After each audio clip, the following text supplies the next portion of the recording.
अस्सलामुअलैकुम वरहमतुल्लाहि वबरकातुह। बिस्मिल्लाहिर्रहमानिर्रहीम। भैनों ते भरावो, अज असी तुहाडे लई चिकन दे कबाब बना रहे हैं। ये बहुत ही जायकेदार कबाब बनते हैं। अगर ज़ाती तौर पर मेरे तो पुछो तो मैं इन्हों एक अच्छी जायकेदार पसंदीदा खाने खाना समझना। मैनू बहुत पसंद आ अलहमदुलिल्लाह। ये वास्ते किन्हां चीज़ों की जरूरत है और किस तरह बनाए जाते हैं, आओ थोड़ी खिदमत पेश कर रहे हैं। असी 3 किलो चिकन कीमा लै लिया। ये सिर्फ सीने वाला जो ब्रैस्ट कीमा है ना, वो ही है, ना दूसरा कोई किसी किस्म का गोश्त इस्तेमाल नहीं है, सिर्फ ब्रैस्ट है।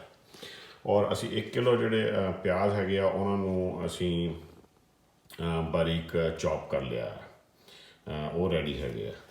एक गट्ठी धनिया की हैगी है, तकरीबन इनू कह लो कि किन्ना क बनते हैं ये, कमो बेश 2 कप के बराबर कह लो या 100 ग्राम के बराबर कह लो।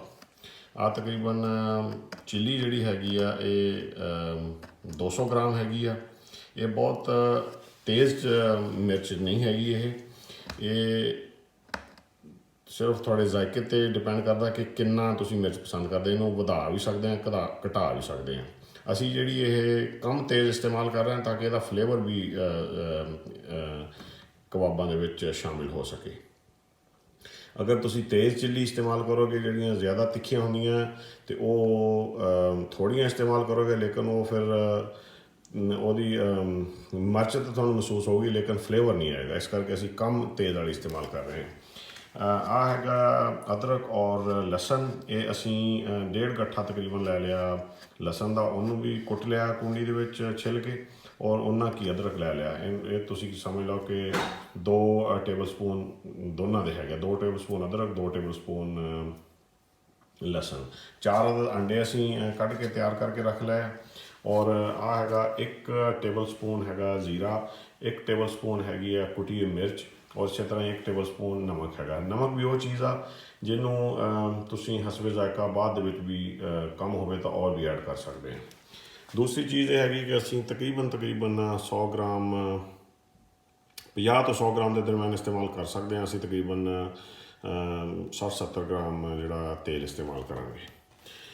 कुछ मसाले थोनों मैं ज़रा दिखा दें। ये हैगे आ, ये असी इन्हां दी थोड़ी टच देनी है ताकि अच्छा फ्लेवर बन सके। तुसी अगर नहीं पसंद करते तो तुसी ना डालो। अगर जायका जोड़ा इन्हां दा बहुत अच्छा बन जाता है कबाब का। एक आ मसाला है चिकन टिक्का, दूसरा जोड़ा मसाला है बिहारी कबाब। इन्हां दे नाल ज़रा फ्लेवर अच्छा बन जाता है, इन्हों थोड़ा थोड़ा इस्तेमाल करना है। दूसरा है कि कश्मीरी मसाला पेस्ट हैगी आ, ये रैड कलरिंग भी अच्छी देंदी और फ्लेवर भी बहुत अच्छा बन जाता है कबाबा का। तो एक और मसाला है सीख कबाब वाला, इनू भी थोड़ा जिहा तुसी अगर पसंद करते हो डाल लो, नहीं पसंद करते ना डालो। तो असी बिल्कुल थोड़ा टच देनी है ताकि अच्छा फ्लेवर इस्तेमाल कर सकें। बाकी मेन साढ़े जी ग्रीनस है और इन्हों असी इस्तेमाल करना है। तो आओ थोड़ी खिदमत पेश करते हैं। हाँ जी, एक गल तुहानूं दस दईएगा, जो 3 किलो ब्रैस्ट कीमा हैगा ना, ये असी आटे का इस्तेमाल नहीं करना। तो क्योंकि आटे के नाल फिर तुसी होर किस्म की डिश वालों तुर पैंदे हैं। तो असी सिर्फ इनू प्योर चिकन के कबाब ते ही रखना है, तो ये बहुत लजीज बनते हैं। दूसरी ये चीज़ है कि इन्होंने कबाबों को तुसी बना के ज़रा थोड़े जे पतले भी हों तो ओवरनाइट फ्रिज इसनू मटीरियल में रख लो तो फिर सैट हो जाता है। तो उन्होंने फिर तुसी बड़े ख्याल दे नाल कबाब बनाने हैं। उन्होंने कबाबों को बना के ट्रे दे विच रख के तुसी फ्रीज़ भी कर सकते हो, कच्चियां ही कलियां पहले फ्रीज़ करके तो मुड़ के फिर उन्होंने कट्ठियां बैग च डाल लो। दूसरा पका के भी फ्रीज़ कर सकते हैं, ये थोड़ी मर्जी है। 2-3 तरीके नाल पकाया जाता, ग्रिल ते भी पकाया जाता, ओवन च भी, और थोड़ा जिहा cooking oil non stick pan ते भी पकाया जाता है। तो ये जोड़े कबाब आ उन्होंने तुसी पका के भी फ्रीज़ कर सकते हैं। कच्चे फ्रीज़ कर लो तो ज़्यादा अच्छे बनते, हर टाइम जो भी थोड़ा चाहिए हो फ्रिज चो कड्डो इस्तेमाल करो। ताज़े भी खाओ तो वो भी इस किस्म के एक किस्म के ताज़े ही होंगे। तो आओ थोनों दिखाइए।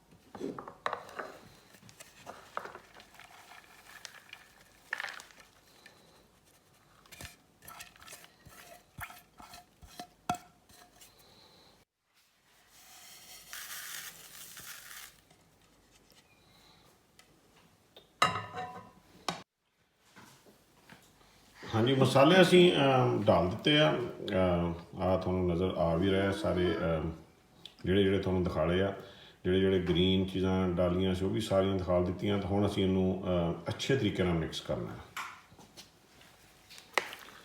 ये देखिए मिक्सिंग माशाल्लाह शुरू हो गई। इसको ऐसे मिक्स करते जाना है, तो पूरे मसाले अच्छे तरीके से मिक्स करने हैं।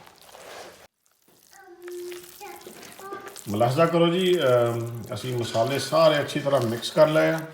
हुण असी इहनूं चैक करना है, ये देखना है कि जिहड़े मिर्च मसाले असी डाले आ सही मिकदार उन्हां दी और अच्छी तरह रच बस गए इन्हां दे विच। थोड़ा जिहा कीमा लैके उन्होंने असी पका लेना, तो वह कंटेंट जिहड़ा चैक कर लेना, नमक सॉल्ट इस तरह भी चैक कर सकते हैं तुसीं। और जिहड़ी चीज़ की जरूरत है तुसीं उहदे विच मज़ीद शामिल करके उन्होंने फिर सही तरीके नाल अपने पकाउण की कार्रवाई शुरू कर सकते हैं। तो हुण असीं थोड़ा जिहा इहनूं टेस्ट करना है।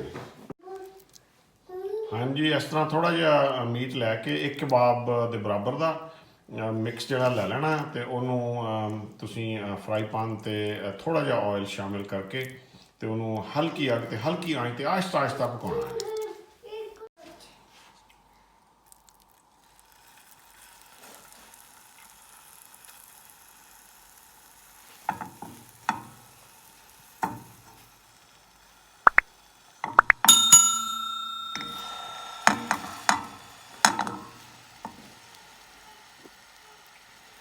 देख लो हम असी हल्की अग ते पकाना शुरू करता। इनू 5-7 मिनट लग जाने हैं। इनू बिल्कुल मट्ठी आंच ते पकाना, तेज़ अग नहीं करनी, जल भी जाएगा बिचों, अच्छी तरह पकेगा भी नहीं। कबाब पक रहे हैं, तकरीबन 5 मिनट पकदे हो गए हैं। इन्हों मट्ठी अग ते पकाने एक गल याद रखो कि तेज़ अग नहीं करनी, नहीं तो बाहरों जल जाएंगे, अंदरों जो पूरी अच्छी तरह पकड़नगे नहीं। तो तकरीबन 3-4 दफ़ा तुसीं इन्हों थलना है, घट्टो घट्ट 2 तो 3 दफ़ा तो जरूर इन्हों थलना है ना, ताकि एक पासों जलन भी ना, दोनों पासों आहिस्ता आहिस्ता पकन। या लो तकरीबन अद्धे हो गए आ, हाफ डन हो गए आ, हजे असीं मजीद पकाई कर रहे हैं। तो थली भी आना नाल अग मट्ठी रखनी है। माशाल्लाह माशाल्लाह, कबाब पकदिਆਂ ਨੂੰ 20 मिनट हो गए आ। तकरीबन 3-4 दफ़ा इन्हों असी पलटिया और इन्हों जलन भी नहीं दिता। इस तरह की जी लुक तुम देख सकते हो ना, ये इस तरह की कबाब तो बननी चाहिए। ये ही कबाब जो फ्लेवर अच्छा तैयार होता है। हजे भी पक रहे हैं, तकरीबन असी 1-2 मिनट होर देवांगे इन्हों, तो अपने कबाब रेडी। उस तो बाद तुहानूं असीं इहदा जायका दसांगे कि किस तरह के तैयार होए हैं। तो माशाल्लाह बहुत खूबसूरत लग रहा है। आ देख लो जी, कमो बेश 20-22 मिनट की स्लो कुकिंग तो बाद असी कबाब तैयार किए हैं।